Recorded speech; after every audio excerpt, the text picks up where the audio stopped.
que tenía que haber llegado hacia media hora, más de media hora, y no está llegando, creo. ¿Es ella? ¿Lady? Sí.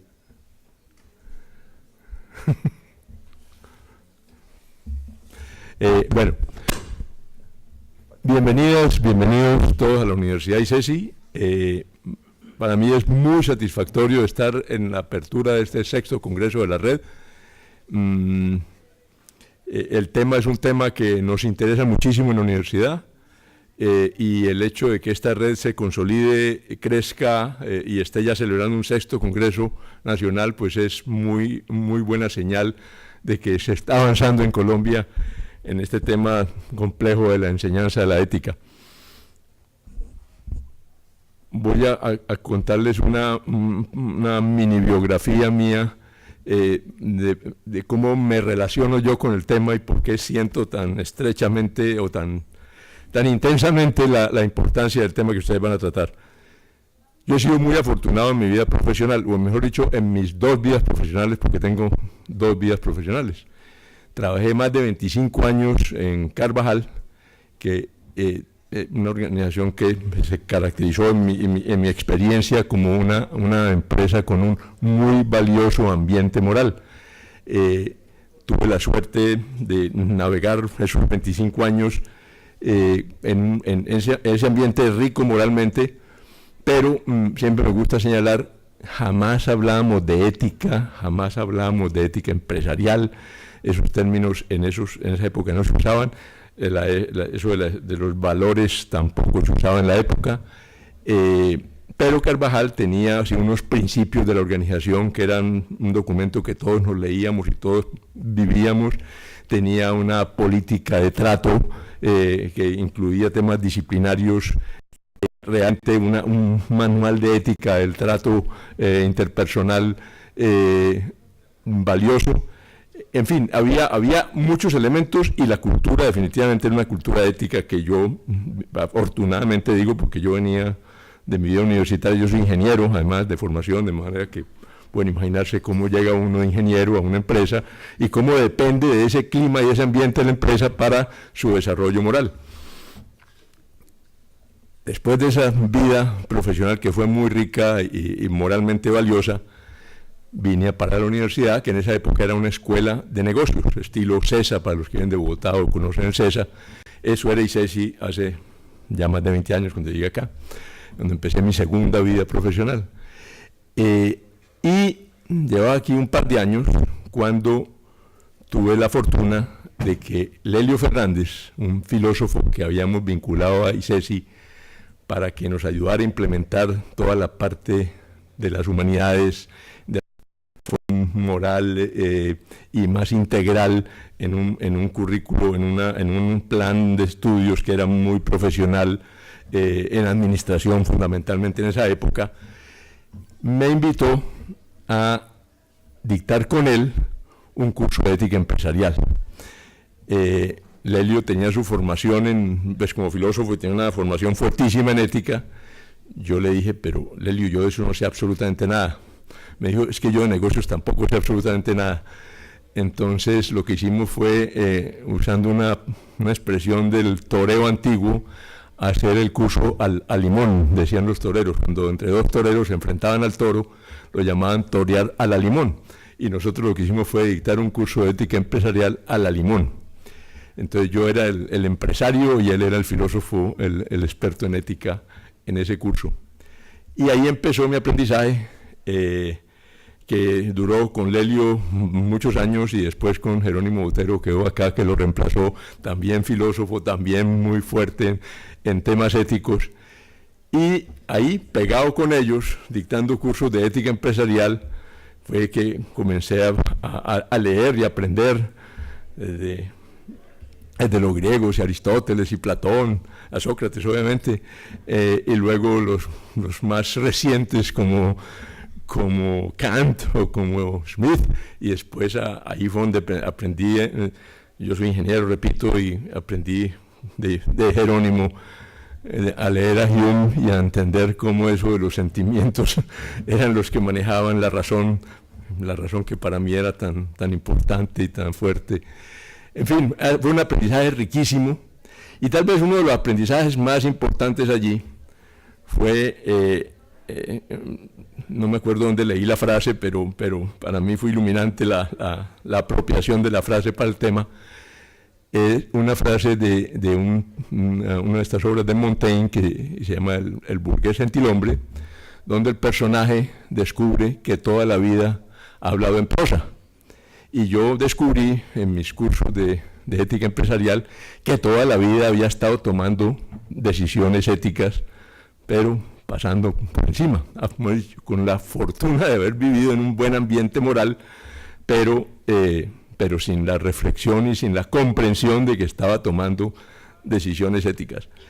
Y yo creo que para mí ese fue el principal aprendizaje y creo que es de lo más valioso que ustedes pueden hacer y que están haciendo, y lo leí ya en un libro que va a presentar mañana Rafael, ya el solo título del prólogo de una profesora brasilera, sí, el hacer conscientes a los jóvenes, ese hacer conscientes, ese aterrizar en que estamos tomando decisiones éticas todos los días para formar esos profesionales del futuro en las distintas áreas en que se están formando en nuestras universidades y ojalá en nuestros colegios, si entran los colegios a la red también, como está proponiendo la colega acá. Sí, ustedes tienen un desafío gigantesco, el país lo grita, necesitamos un comportamiento moral de nuestros ciudadanos, de nuestros empresarios, de nuestros profesionales en general, mucho mejor, y la tarea es de todos, de manera que, repito, celebro esta presencia de ustedes aquí hoy, celebro que estén inaugurando su 6º Congreso de la Red, les deseo todos los éxitos y los dejo. Creo que tenemos ahora, bueno, unas palabras de Rafael y una presentación muy especial de nuestro invitado de los Estados Unidos. Muchas gracias por estar acá y muchos éxitos, repito.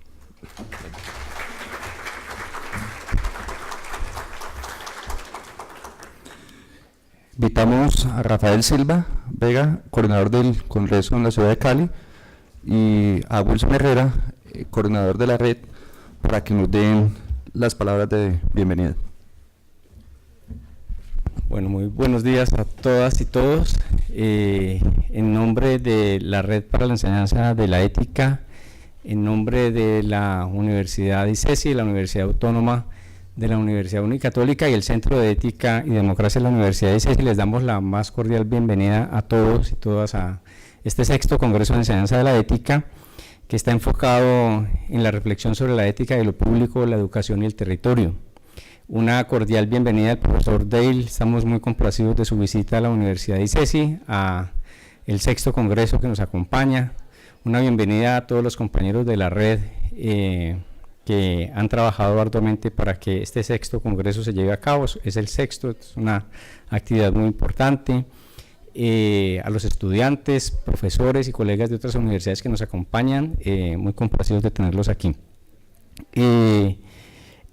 Vamos a tener una agenda bien interesante, van a ser 2 días muy intensos. Empezaremos hoy aquí en esta jornada en la mañana en la Universidad de ICESI, continuaremos en la Universidad Autónoma hoy en la tarde y mañana todo el día estaremos en la Universidad Unicatólica.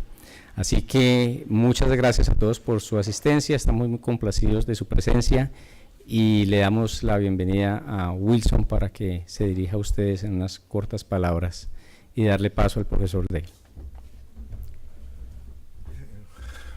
Buenas a todos y a todas. Primero que todo, en nombre de los miembros del comité académico de la red, quisiera agradecerles al ICESI y a la Universidad Católica por el esfuerzo inmenso que han hecho en la organización de este 6º Congreso. Quiero referirme a 3 cosas brevemente. La primera, el porqué de la red. Aquí voy a decir 2 cosas. Primero, hay muchos signos que muestran que en Colombia hay un fuerte problema de formación ética y ciudadana. Uno de ellos es la fuerte desigualdad social, indica falta de solidaridad de los ciudadanos. Lo segundo, es la fuerte indiferencia que tenemos hacia las víctimas en todos los niveles, no solamente las víctimas del conflicto, sino también las víctimas de diferentes tipos de opresión, lo cual también muestra, esa falta de indiferencia muestra falta de empatía hacia el otro. Tercero, lo que se ha vuelto común desde el año pasado, que es el tema de la corrupción. Y el tema de la corrupción es preocupante porque buena parte de los grandes escándalos de corrupción son hechos por personas que han sido egresadas de las universidades colombianas, lo cual indica que lo que estamos haciendo en las universidades está mal. Y un cuarto signo del problema es la fuerte intolerancia que hay dentro y fuera de las universidades. Todo eso muestra que hay un problema de formación ética y ciudadana que no hemos sabido enfrentar. Eso es lo primero. Lo segundo que quería decir es en relación con la cuestión de la relación entre educación y democracia. Hay muchas defensas de la democracia. Me voy a referir a dos. La primera dice que la democracia se puede justificar en sí misma porque solamente a través de la democracia podemos ejercer la autonomía.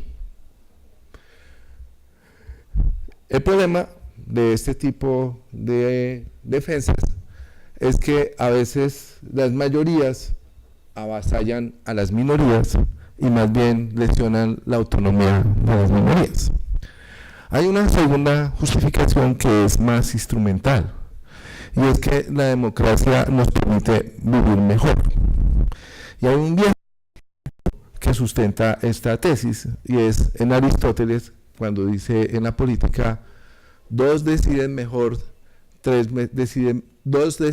que uno, tres deciden mejor que dos, y una multitud puede decidir mejor que un genio. Para que ese milagro opere, según Aristóteles, es necesario integrar las experiencias diversas de las personas.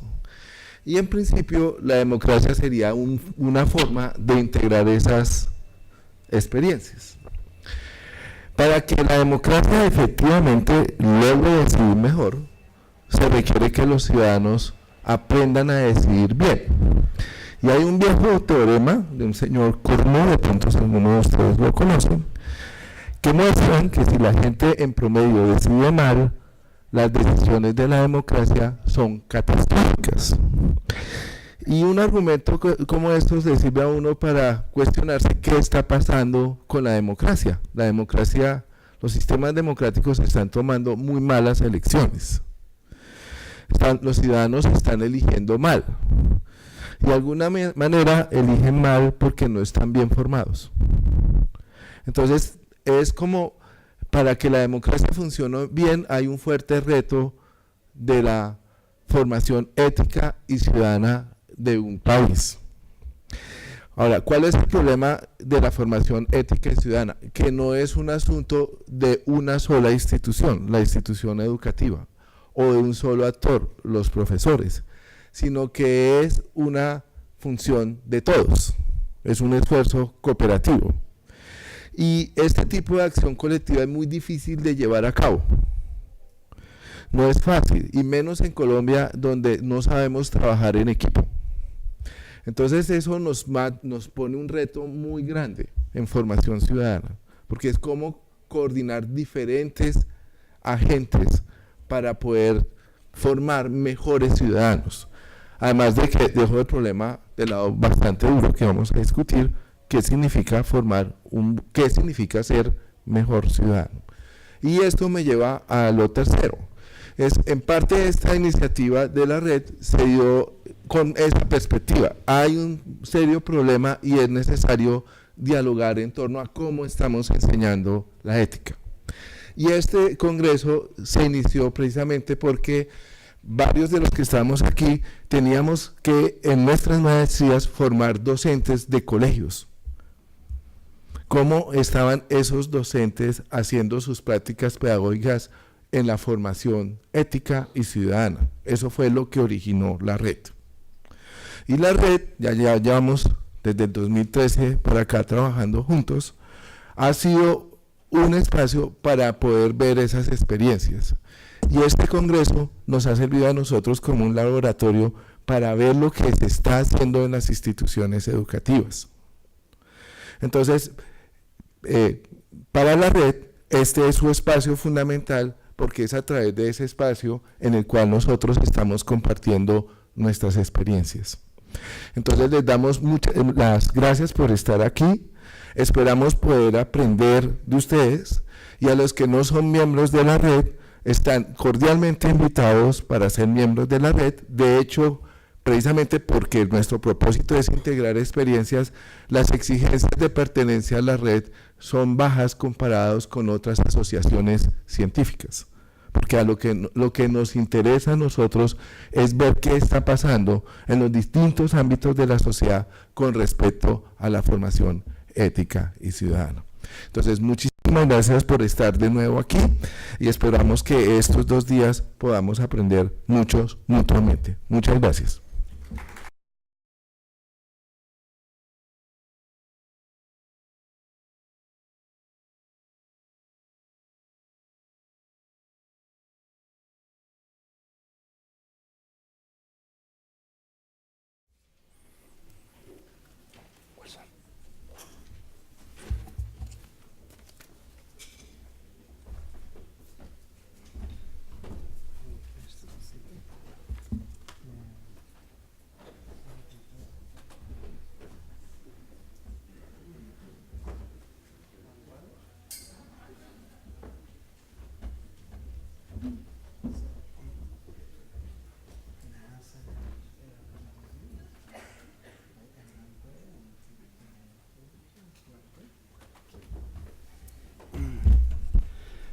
Buenos días a todos. Para nosotros en la red es un honor y un gusto enorme tener con nosotros para la lección inaugural de esta mañana al profesor Dale Snewart de la Universidad de Toledo, a quien enseguida presentaré. El profesor Snewart es profesor de filosofía de la educación y director del Centro de No Violencia y Democracia en la Universidad de Toledo, en la Escuela de Educación de la Universidad de Toledo. Es el editor fundador de la revista en línea que se llama Factis Pax, que es un journal sobre educación para la paz y justicia social. Sus intereses investigativos han incluido a lo largo de muchos años de trayectoria la filosofía política, la ética, la teoría de la democracia y la filosofía de la paz, y además los temas de educación para la democracia. Ha enseñado cursos de educación para la democracia y en los últimos años se ha dedicado muy fuertemente a los temas de educación para la paz. Sus estudios incluyen un bachelor en la Universidad de Chicago y un PhD en filosofía de la educación de la Universidad de Illinois. Creo que Johnny, tú también tienes tu doctorado allá. Muy bien. Ha enseñado en la Universidad de Missouri, en la Universidad de Columbia, en Aleph University, y ha sido autor del libro Democracia, Educación y Gobernanza o Gobierno, una concepción del desarrollo, que mereció un premio de la Asociación Americana de Estudios Educativos en el año de 1995. Ha publicado en casi todos los journals que hemos mirado alguna vez, el Journal de Pensamiento Educativo, y el Journal de Filosofía Política, y es el director del Journal en línea de Paz y Conflicto y Resolución de Conflictos. Bueno, muy bien. Es un gusto tenerte con nosotros. It's a very pleasure for us having with us, and welcome to Colombia. Thank you very much for accepting our invitation. Okay.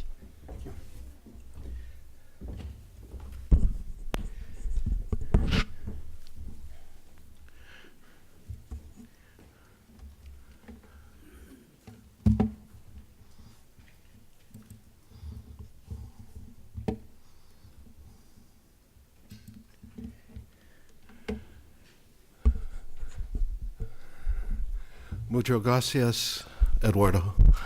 Hola, buenos días. It's an honor to be with you to be with you today. I'm so happy that I was able to come here and talk to you today.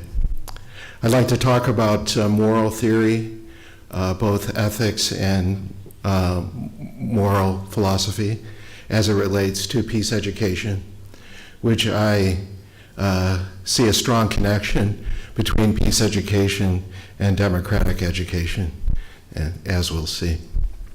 I'd like to begin with a joke, maybe an attempt at humor to begin.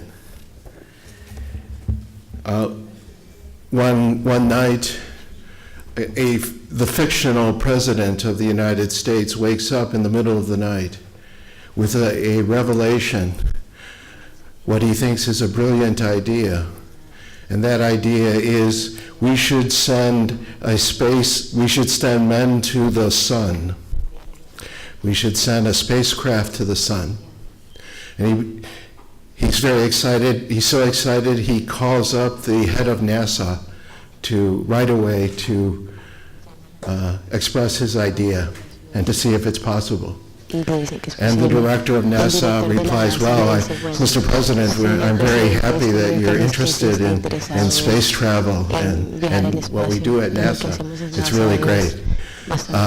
There's one problem, however, with the idea. And the problem is that if we sent a spacecraft to the sun, as we approach the sun, the spacecraft would burn up. So it is impossible to go to the sun. And the president replies, can't we go at night?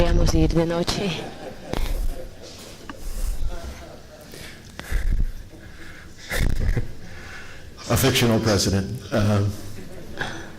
No one in mind.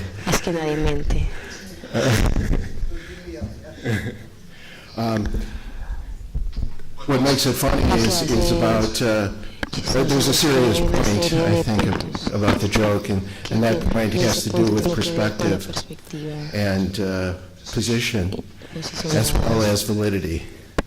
Now we all know that the sun is a star that has burned and continues to burn for billions of years. We know that it's the center of the solar system within which Earth revolves, etc. And the sun doesn't go out like a light at night. But one could think that from if one had a limited perspective, that the sun disappears at night, and one can believe that it goes out. But that would be an invalid, we know now that would be an invalid proposition. So the idea is that perspective and validity are key to, in this case, the epistemological claim that the president was making. But it also, position, perspective, and validity are also extremely important for ethics and for moral judgment, is the point, which we'll get into here in a minute. I'd like to ask two basic questions today, and one is what is the public normative ethical, that is ethical and moral justification for peace education, and in what ways does that justification shape the conceptualization and practice of peace education? You could switch peace to democratic education there as well, among other forms of education. My thesis is that the public justification of peace education and all forms of public education entails the exercise of public reason in terms of both ethical and moral reasons expressed by the public values public values and moral principles. And in turn, this justification calls for educating the capacities of ethical and moral discourse and the virtues of a sense of justice and critical reflection in students. That's my basic thesis in response to the questions I'm entertaining. We can begin with a basic claim that education is a normative practice. And it's a normative practice because for a number of reasons. One of them, centrally, education, the process of education is intentional and purposeful. We aim to do and to shape the hearts and minds of our students. We intend to have profound effects on them. And therefore, those effects require justification. Education also involves the choices about life, about what the good life is, and both for individuals and the society. What kind of life do we want to have? What kind of life do we want to share? Will shape our educational thoughts and practices. Education is also a basic public good. It's important. It's an important social good. Of important value for the society itself, as well as it has individual good. A person who is denied education is in many cases denied a good life. And in the context of a democracy, the political education of citizens, we could argue, has a moral priority. That the political education of citizens is of the highest importance in a democratic society. And I could go on with reasons for why education is normative. But the main point is that we can think of education as a normative practice. That is, it's about what we should do and be. Therefore, because of its normative nature, education requires public justification. It requires that we offer valid public, ethical, and moral reasons for the justified acceptability of our educational policies and practices. That when called upon, leaders, teachers, government officials, citizens should be able to offer public reasons, public justification for policies and practices due to its normative nature. When we speak of justification, we, in practical contexts, in the context of choices about action and behavior, justification means offering reasons for action. So what underlies, what forms the rational basis of the justification of our ethical values and moral principles, and in turn our public policies and practices that comprise the basic structure of a society. So when we speak of justification, we're speaking of the offering of particular kinds of reasons. When we make knowledge claims, epistemological claims, we are called upon to offer reasons that are epistemological in nature. When we make normative claims, claims about what should be, about what is good and what is right, we need to offer ethical and moral reasons for justification, as you well know. The idea of justification is of extreme importance because it relates to justice. There's an intimate connection between ethical and moral justification and justice. On the one hand, the distributive justice, the distribution of social goods in the society is of extreme importance. Who gets what and why is a fundamental question of justice, a basic question of justice. But more fundamental than the distributive question is the question of who determines, who decides, who gets what and why.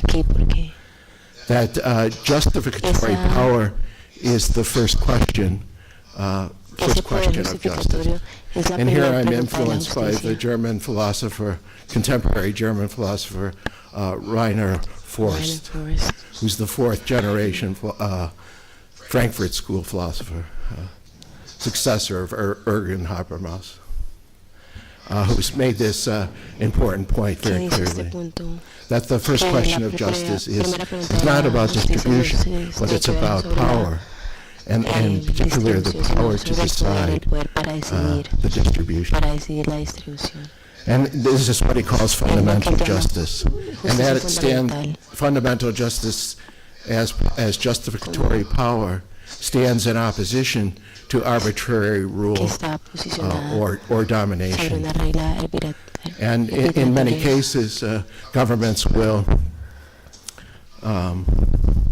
engage in policies that really are not ethically or morally justifiable to the population.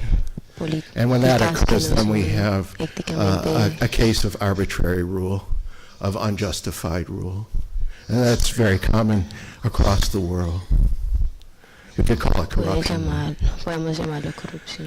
This idea of power as the first question of justice transforms the citizen into an agent of justice, rather than a mere recipient of justice.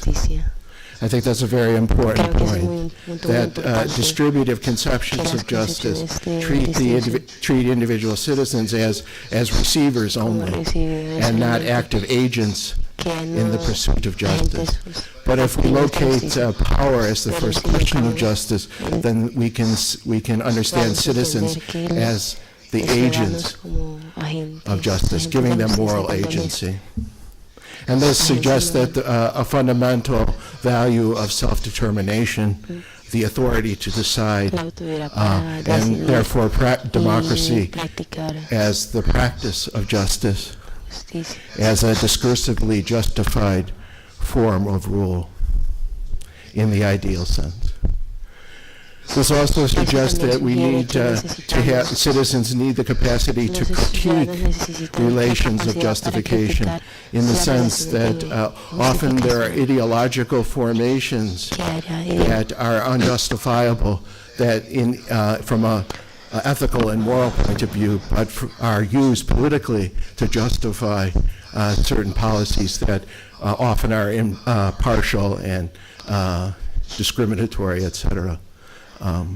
So we, as we'll see, an important element of this approach is to include the critique of ideology, as we'll see. An important capacity of moral discourse is also the critique of unjustified rules and policies.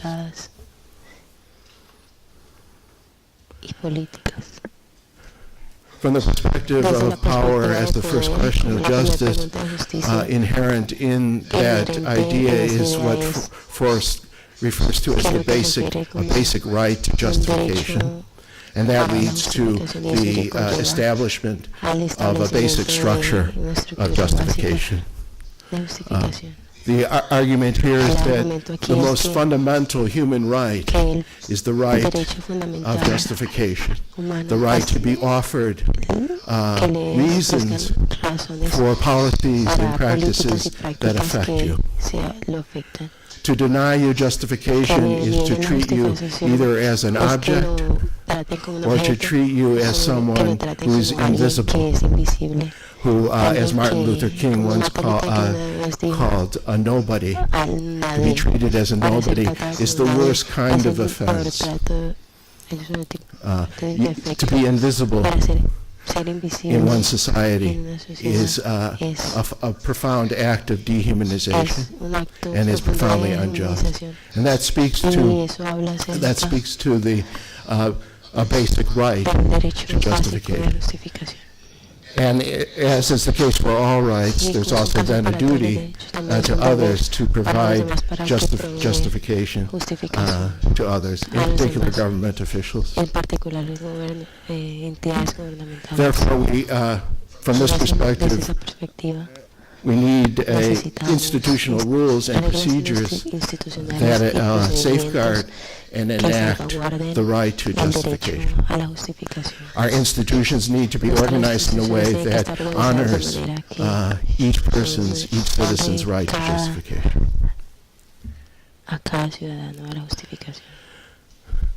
The idea of a right to justification, a basic structure of justification, implies the existence of public reason, the idea of public reason, that we offer reasons, ethical, moral, practical reasons for our choices of policies and practices by offering reasons in public and or exercising our reason in public, in the public square.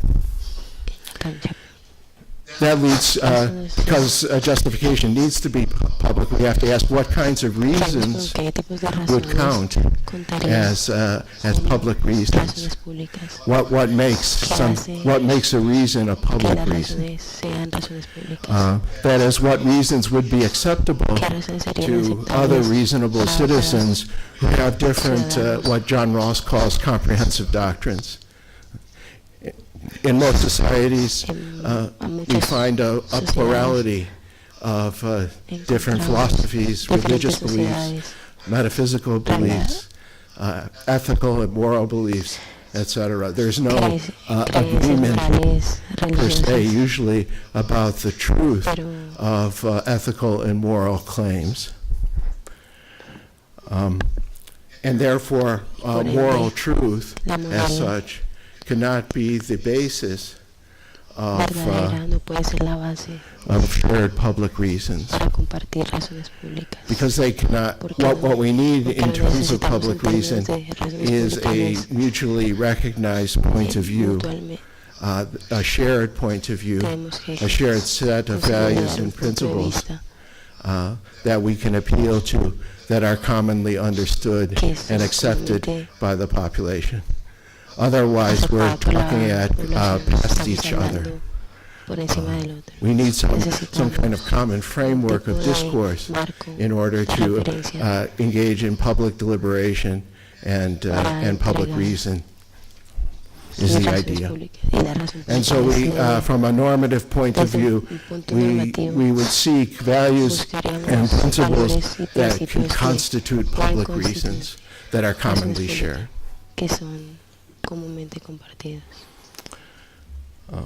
John Rawls expresses this quite clearly in the following quote. I think it's worth quoting.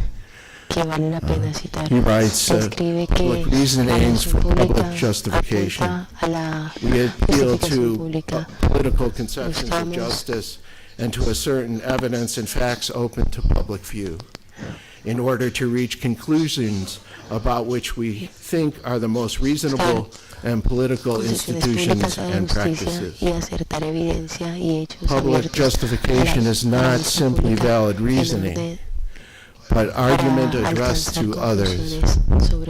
It proceeds correctly from premises we accept and think others could reasonably accept to conclusions we think they could also reasonably accept.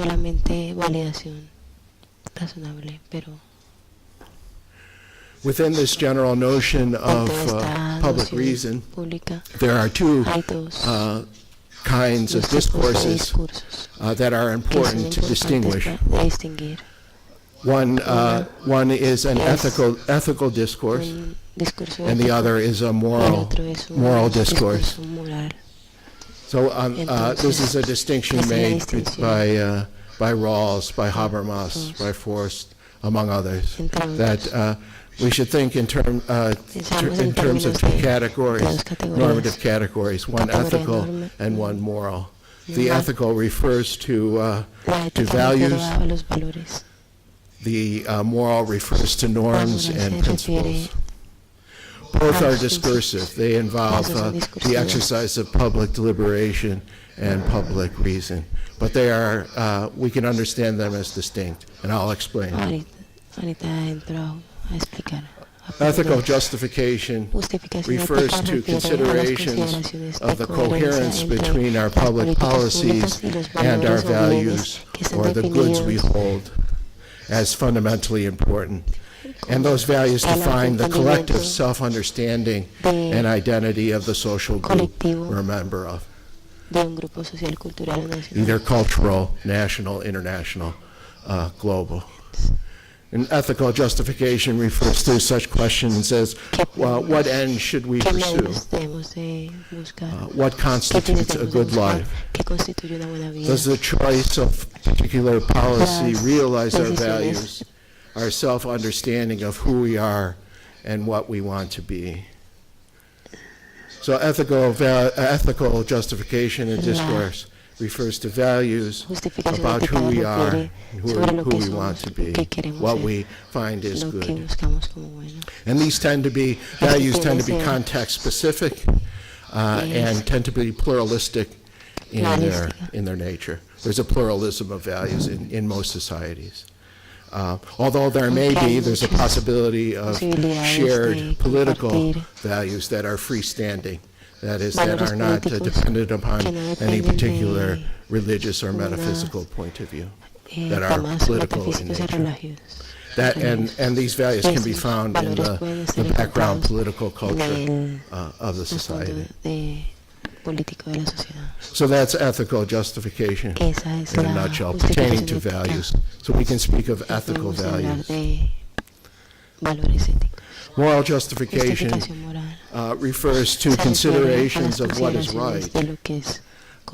It refers to moral norms and principles rather than values. It asks what rights and obligations should we affirm. It asks fundamentally what do we owe each other as citizens, as human beings, etc. As members of a shared social space, what do we owe each other in our relationship together? And that's very different than what we value. And moral norms and principles are generated out of these questions. So when we're dealing with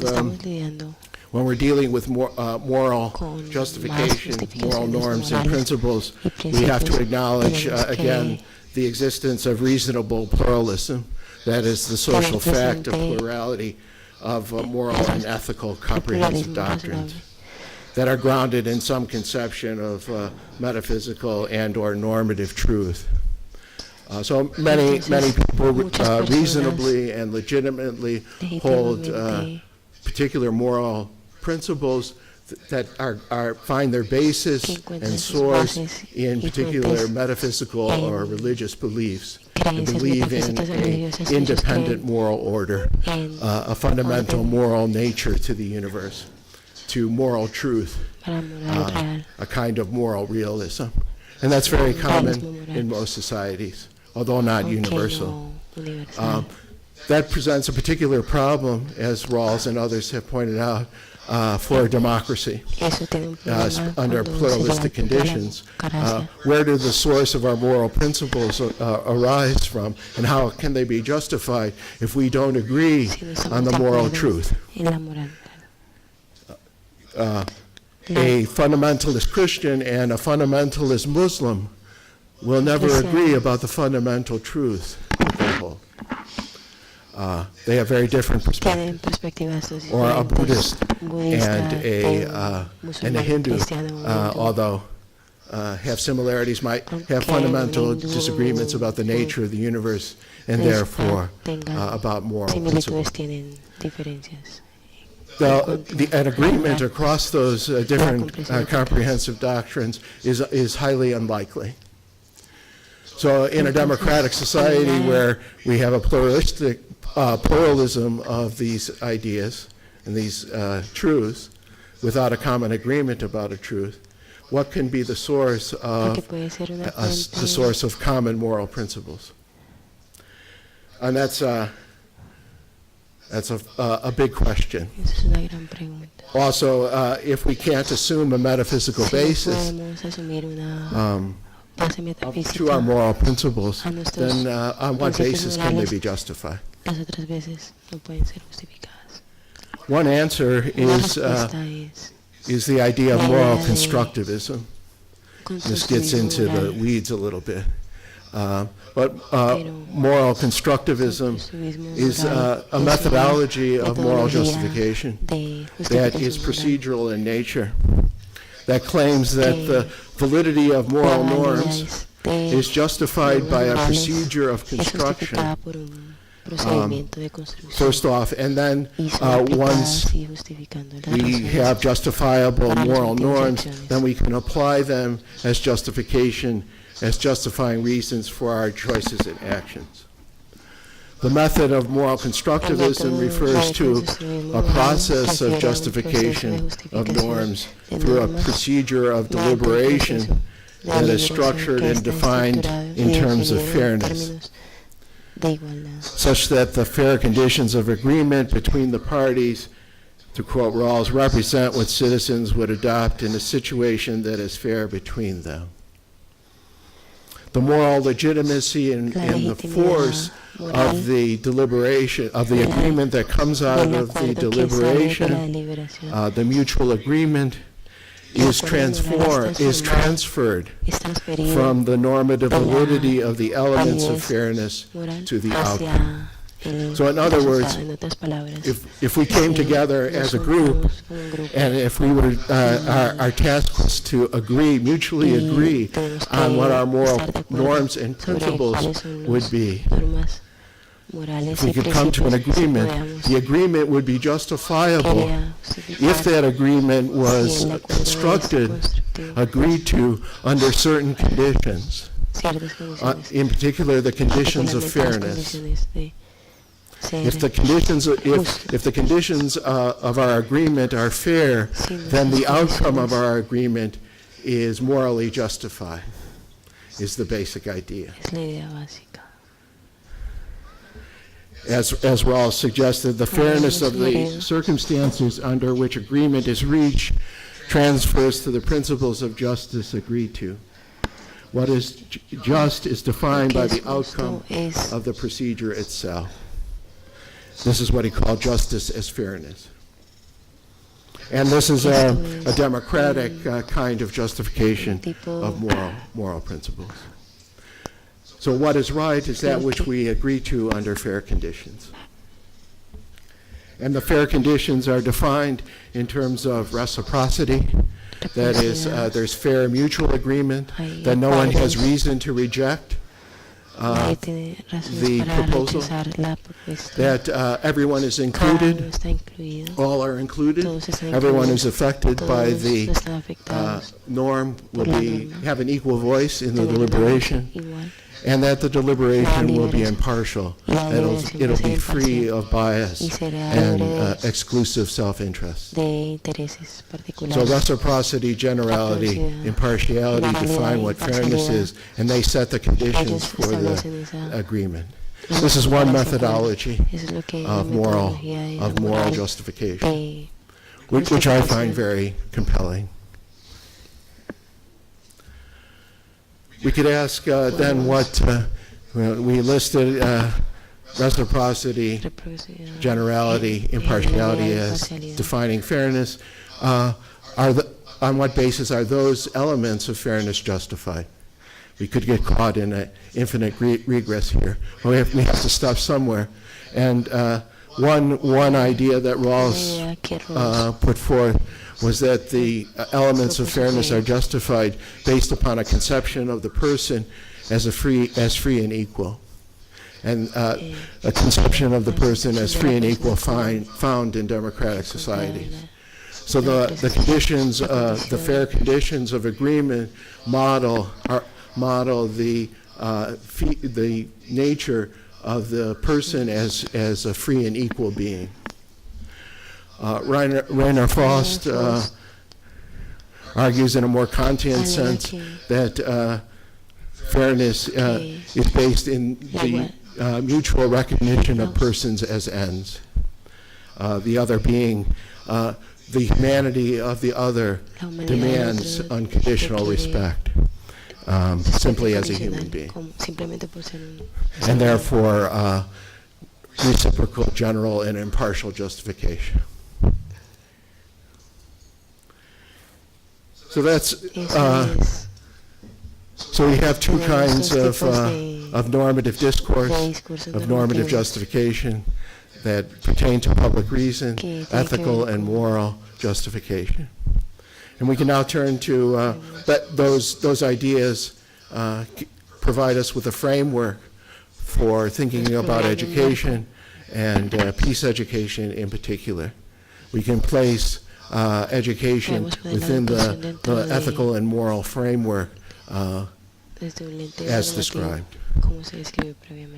So ethical values and moral principles justify the validity and legitimacy of a conception of education, and in turn shape that conception.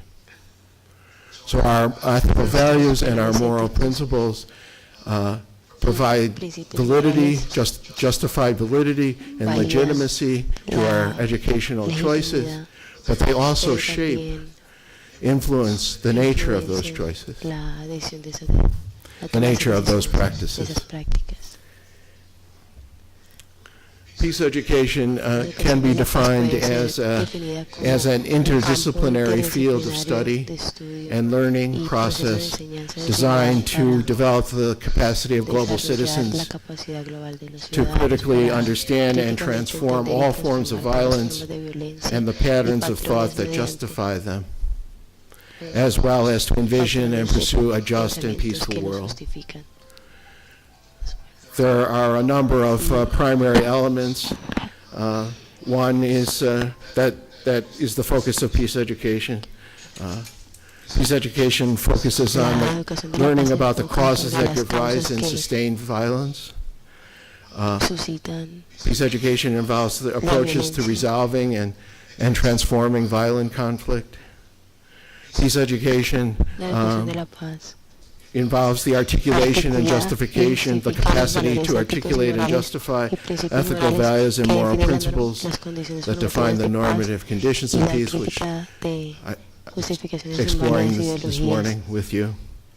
And also the critique of invalid justifications, a critical capacity for critical analysis as well. The core problematic of peace education is violence and injustice. Violence can be defined as avoidable harm, that which impedes the full realization of human potential. And it can take many forms. It can be direct physical force. The ultimate direct physical force is taking another life. The ultimate violence, which completely cuts short the realization of a person's potential because they're no longer alive. Violence can also, and most often, is structural in nature. It inheres in the operation of institutions that function in biased, discriminatory, unfair ways that are justified by invalid political justifications. So there's a whole very potent forms of violence take place through social structures of exploitation in particular and oppression. And there's also cultural violence, a form of which deal with the forms of thoughts and ideas and beliefs and values and moral principles that generally are not justifiable from an objective, impartial point of view, but are used to justify structural and direct violence. So these are unjustifiable ideological formations that are culturally violent because they sustain structural and direct violence. So when we think of violence, we think of the injustice of oppression and domination. Also, a potent form of violence is what Hannah Arendt called the banality of evil. That is the incapacity to reflect and to think, which he thought was of profound moral importance, the lack of the capacity to reflect and think in the population can lead to great violence and great injustice. So from this perspective, peace always involves justice, that there cannot be peace without justice if we take in the full range of the nature of violence, from direct to cultural.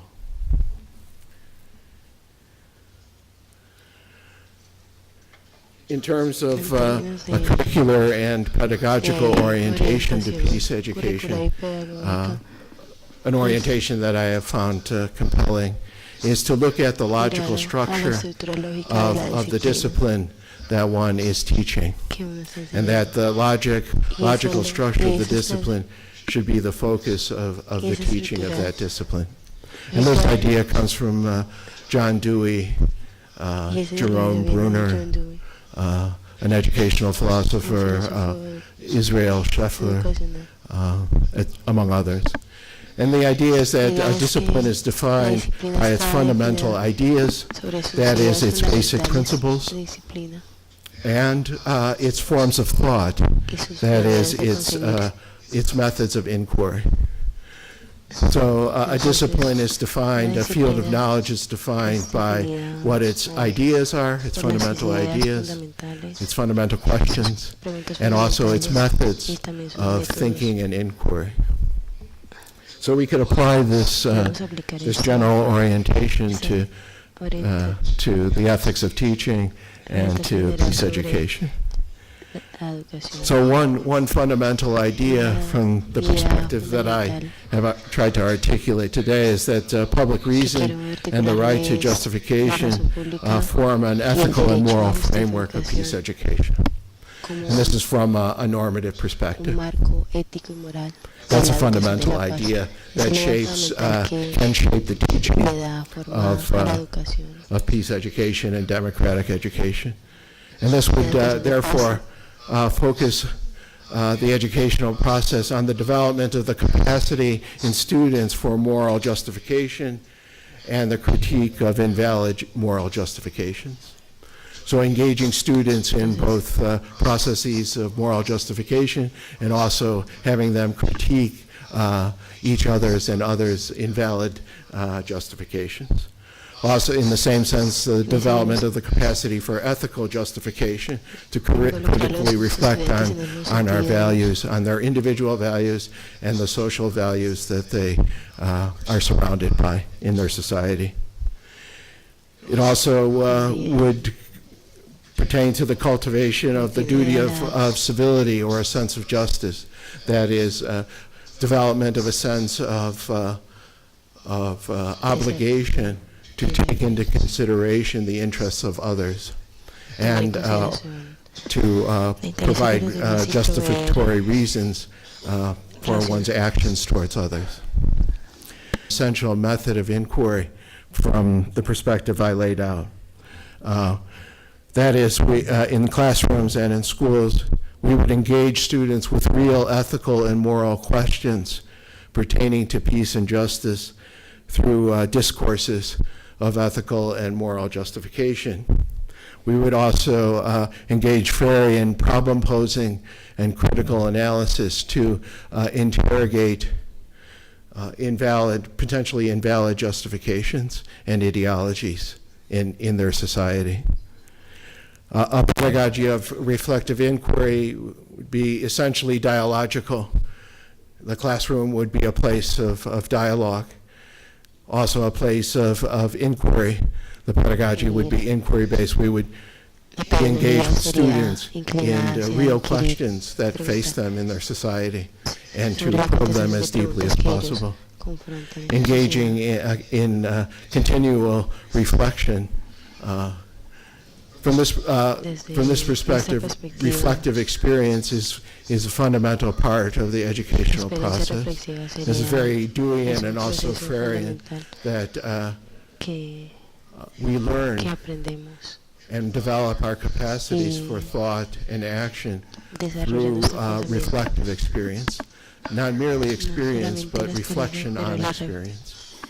Inquiry into our experience, both in terms of justification and critical analysis.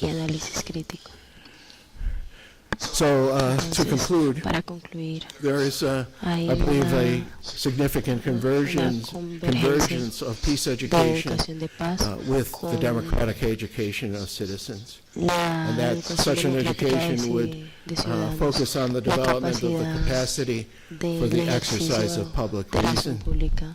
entailing both a capacity to participate in la ethical capacidad and de moral discourses of en justification discursos éticos y morales and critical de analysis. análisis That we de would justificación focus crítica. at least our political and moral education on the development of capacities of ethical and moral judgment.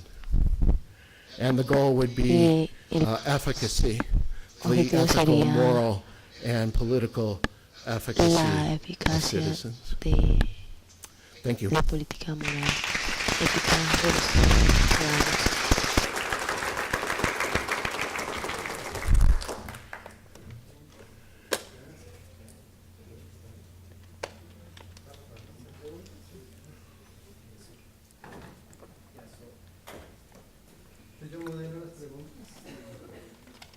If you want, you can sit here and people are going to ask questions.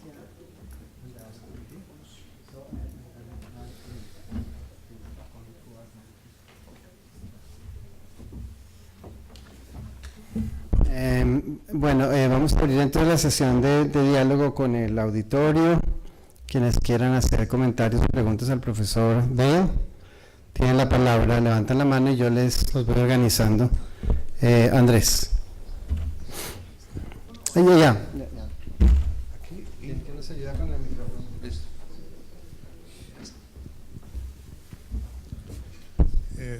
Thank you very much for your presentation. I have two questions, but actually they go together. One of them is about the fact that many people have been talking about peace education in terms of some emotional type of education. They talk about compassion, empathy, and so on and so forth. Do you see a role for emotions here? Because all your emphasis has been on discursive capacities and so on. And the second question, which may have something to do with the first, La primera es about cerca de despite the fact that you focused mostly or almost exclusively on the development of discursive capacities, you nevertheless talked about the development or cultivation of a kind of sense of justice. I wonder if you think that by trying to develop discursive capacities, that sense of justice will arise or will emerge automatically, or how do you cultivate the sense of justice? De justicia. Great question. Gracias, gran pregunta. I think you're right. I think your Pienso que tiene razón. questions are Sus connected preguntas están conectadas and y get at the idea of empathy, la idea de empatía which I see as yo veo como fundamental, as basic. fundamentales. The development of the emotional capacity for empathy to be able to place oneself Para in the ponerse uno mismo en position la of the posición del other otro is a es basis una base for para recognizing them reconocerlos as a moral being como un ser moral and as one who is y alguien deserving que of merece moral recognition, reconocimiento ethical and moral, moral recognition, ético, and reconocimiento ético y ethical and moral moral response. y So reconocimiento without ético y empathy, moral. Sin empatía, moral judgment becomes el juicio moral se convierte almost, en it can casi, become puede ser artificial artificial, or too calculated. más It has calculado, to be grounded tiene in, que estar I believe, establecido in empathy. en la And empatía. that speaks to Y the eso habla development of acerca a de sense of justice. el tipo A de sense of justicia. justice is basically we Nosotros feel a moral sentimos connection una conexión moral and concern for y others, preocupación por los demás for their y para well-being. su bienestar y Or nosotros we feel sentimos an abiding need una to necesidad de recognize them, reconocer, to respect them de respetarles as a como person. una persona o como personas. And that gives rise to a duty, particular duties. One of the duties, a fundamental duty, Y is uno de los to deberes offer them fundamentales es reasons que ofrecerle razones para for your choices sus that affect decisiones. them. Eso los afecta a ellos. So Entonces, the sense of justice El sentido de is justicia is the es la basis base of de justification, justificación. which is lo cual es something I Es algo didn't que yo didn't have a chance to talk about, no but tuve la oportunidad de hablar, pero it's very es important. muy importante. That relates to Eso Hannah Arendt's relaciona idea of the sobre esta banality idea of de la evil, banalidad that demoníaco. which he developed Lo out cual- of a case study of Adolf Eichmann. Eichmann was in charge of the deportation of Jews and others La to the persona encargada de concentration camps. de las And deportaciones in en his los campos de trial in concentración. Jerusalem, Arendt noticed she thought she was going to see someone but diabolically evil, but he was very ordinary. But he lacked a capacity for empathy and reflection, which led him not to have concern for others, and that was common in Germany in the 1930s. That sense. So they lacked a sense of justice, Carecían del sentido de and therefore justicia a lack y of moral response de to others, leading to respuesta moral. great atrocity. lo que conllevó a una gran atrocidad. I think the capacity La capacidad of empathy de needs to be empatía tiene developed que ser early on in desarrollada children, en los niños from desde temprana actually edad, from the beginnings of their desde lives. el principio de sus vidas. And the way children learn empathy is La manera to que los niños have the aprenden experience of empatía es empathy, tener una experiencia de to be empatía treated para ser and recognized tratados y by, in reconocidos. particular, adults, in particular their parents, but also adults. When children are treated as Cuando son nobodies, tratados como they nadie, end up ellos not having a concern for terminan no others. teniendo So the first step in moral primer paso recognition en la is to reconocimiento moral have es empathy tener towards empatía hacia the child. hacia el niño. And then that scales eso up, that spirals up escala into more abstract hacia justifications más later justificaciones in abstractas más their adelante development. en su desarrollo. So what I described Entonces today lo que is more escribí at hoy es the más que todo secondary and un university level, nivel where más we- secundario, maybe a universitario, little earlier, donde and we de begin pronto to más engage temprano, them cuando lo in empezamos more a utilizar abstract en más reflection. reflexiones But más it must be abstractas, grounded in, pero tienen que ser in an emotional aterrizadas capacity, I en believe. capacidades emocionales. I hope that gets at your, I went on, Que sí, long de hecho, answer to a una great respuesta muy question. larga, una gran pregunta. Another question? Otra pregunta. Good morning. Tú te has referido a esa capacidad crítica de autorreflexión, ¿no? Maybe you Como, should use, como profesionales, los estudiantes de ética.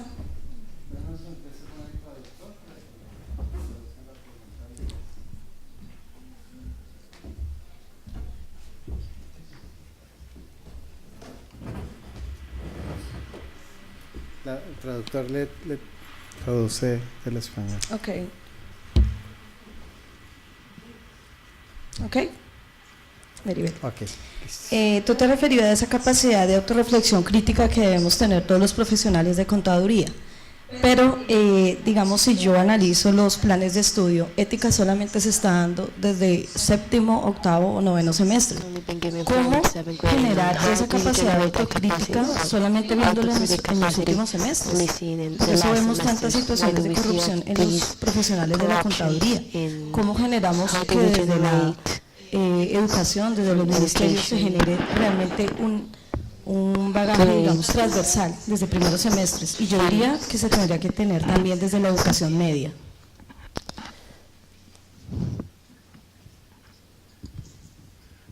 It's a huge question.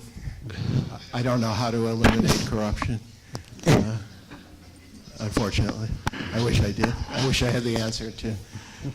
I have a part answer, and that's about to challenge unjustifiable practices is one way, and to continually challenge unjustifiable practices. Do not ever let it go. Always stand up in the face of injustice. Is maybe the only way to. Es la única The manera other de, legal and other methods, but as citizens, como it's ciudadanos, es incumbent upon us to stand and nuestra to speak responsabilidad de pararnos y hablar when we see corruption cuando and vemos la injustice, corrupción y la injusticia whenever morally possible. en I know cualquier sometimes it's not morally manera possible. moral, a veces no Whenever it es is, we should moralmente. stand. Tenemos que pararnos. I- Y The development El of desarrollo the de la capacities capacidad of ethical and moral justification, and also a sense of justice, is in part contingent upon the social context of schooling. It's contingent upon the social climate, the culture of the school, the classroom. And that climate, that culture is very powerful, as we all know. We are shaped in many ways by the cultural context we live in, and children especially so. So a part of democratic education, a part of peace education, would be to work on the social climate of schools, especially in the early grades, so that the climate, the culture is one of care, of concern, of respect among everyone in the environment. And that'll develop in the students certain emotional capacities that later will take the form of more reasonable justification. Empathy can only take us so far. We can only have empathy generally for those we have direct contact with. It's hard to have empathy in the abstract. But many societies are run in the abstract. Laws are abstract. And we don't always know who our fellow citizens are. We don't have direct contact with them. So we have to get on the escalator of reason in order to treat them, to have institutions and practices that treat people in fair ways and be committed to the fair treatment of those people. Even though we don't know them, we'll never meet them, we'll never encounter them in our lives. But we have moral concern. But that moral concern has to be is on a more abstract level, but grounded in empathy. So we need both empathy and reason. We shouldn't neglect the reason. And just pure empathy often turns into tribalism, that we feel only a connection to those who are like us and exclude those who are not like us. We have to transcend those differences, and the way the path to transcending those differences is through, I believe, through reason. Once we get on the escalator, the elevator of reason, it will take us to good places. Thank you. ¿Hay otra pregunta? Buenos días. Good morning. Me gustaría que fuera un poco más específico Could you be more specific sobre la about relación. Me gustaría que fuera un poco más Could you be more específico specific sobre about la the relación relationship de between la educación de la paz the y peace la education espiritualidad, and the la spirituality? de la espiritualidad, pero no la espiritualidad, o diferenciar la That espiritualidad differentiate de la the religión, y la spirituality from the espiritualidad religion, que se puede and enseñar they desde can las be taught from the instituciones. institutions. Y en ese caso, In ¿cuál that case, sería el what would be papel the role del Estado y of de the las state and the instituciones para la institutions enseñanza de la espiritualidad for teaching y the la educación de la spirituality paz, si tiene and the alguna peace relación? construction?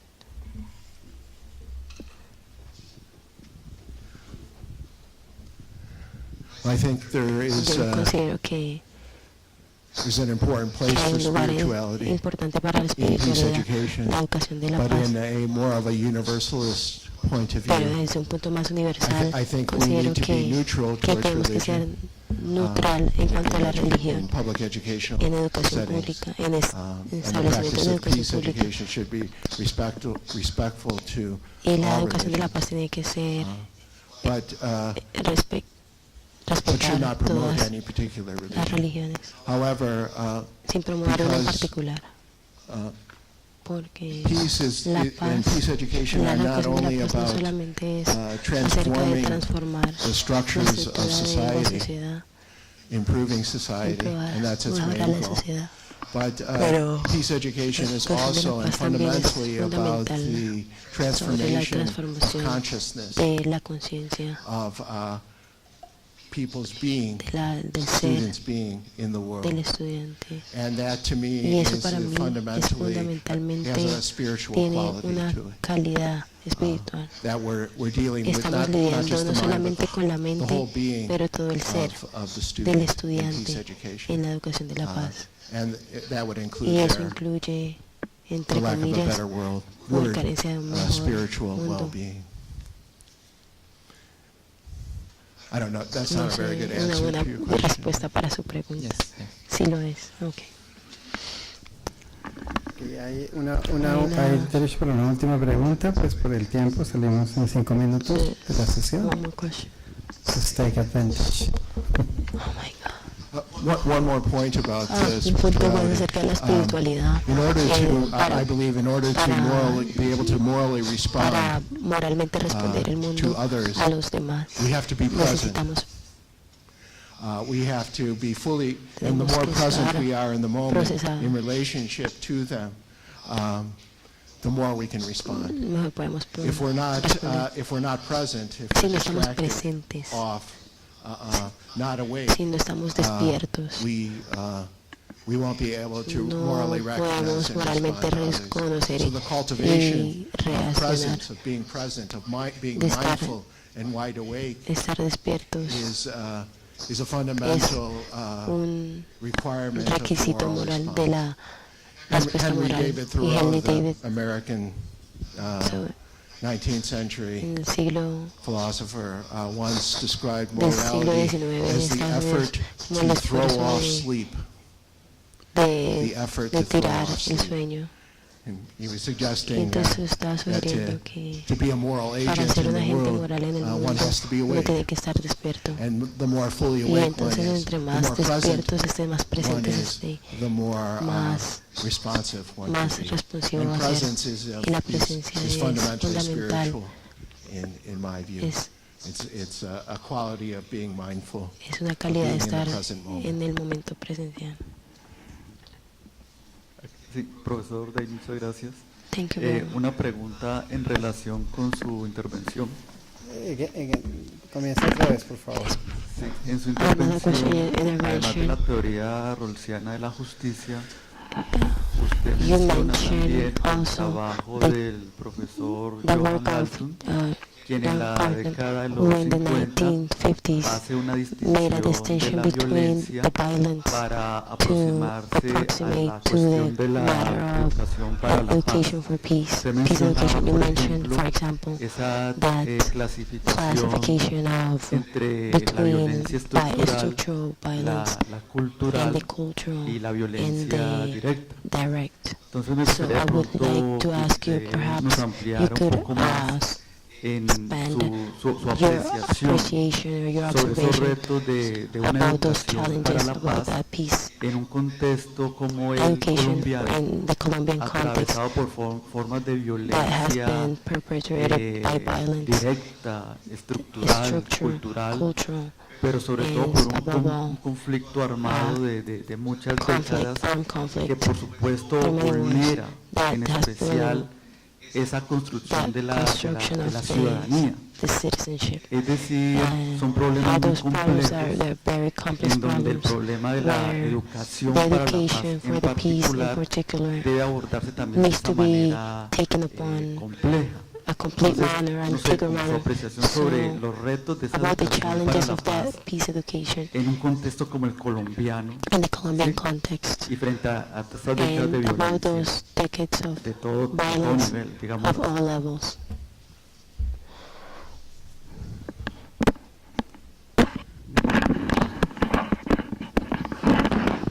I'm not an expert No soy un experto on your en su situation. situación. I have general Yo knowledge tengo of conocimiento the general del conflict. conflicto. I'm not an expert, No soy un so, experto. but it strikes Entonces, me as me pega una you have patada. suffered, as many societies have suffered from all three kinds of violence that Galtung identified: direct violence, structural violence, and cultural violence. And those kinds of Esos tipos de violencia violence are estructural linked. they can often be interconnected. So the source of the armed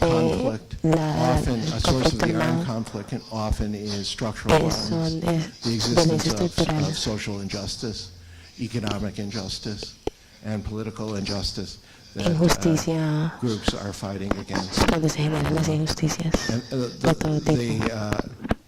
The lack of economic, social, educational opportunity oportunidades académicas y sociales puede conllevar to violent conflict.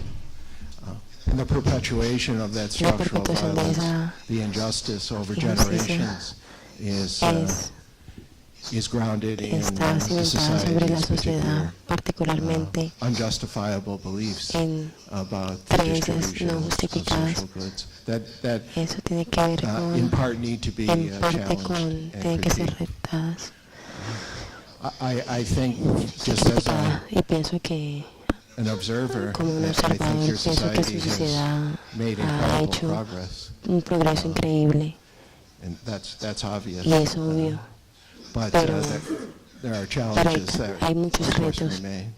Many of which I think are economic and providing a more fair, structurally fair society and económicamente justa greater political justice as well. Y una más políticamente. One example of the structural violence de la violencia estructurada is the connection la to conexión the entre growth of el crecimiento illicit crops. And farmers are seem to be acting rationally, right? They grow crops that sell in the market, whatever that market might be. So the solution there seems very simple solution. Not so simple, but very complex, but is to provide them with greater economic opportunity. And they would be very willing not to grow illicit crops if there were viable options algo de intercambio para que no se sigan prestando para este tipo de actividades. The whole institutional structure of your society and its historic distortions of unfairness. We have them too, of course, in the United States.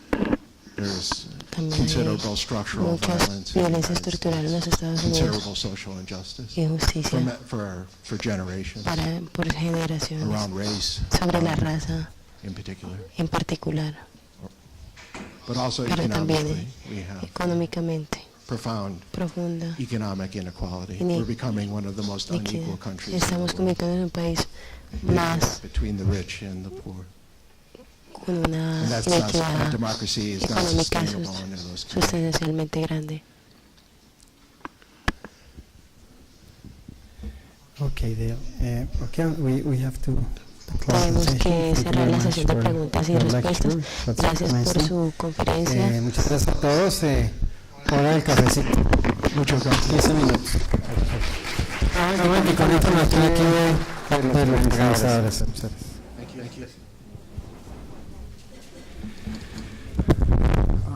Agradecemos la participación en esta primera parte. Los invitamos saliendo a mano izquierda. Vamos a encontrar un refrigerio y posteriormente 10:30 de la mañana vamos a tener el panel 1, Formación Ciudadana, Ética, lo Público y Corrupción, en el auditorio Ernesto de Lima, ubicado en el edificio L. Y el panel 2, Educación Ambiental y Territorio, ubicado en el auditorio Varela, edificio D. 10:30 de la mañana los esperamos. Un feliz break.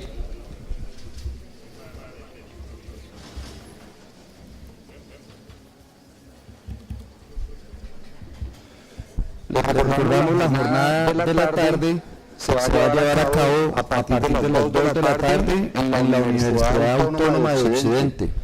En la parte posterior está ubicado un código QR para que lo escaneemos y podamos tener información puntual de cada una de las ponencias que se van a realizar en la Universidad Autónoma de Occidente.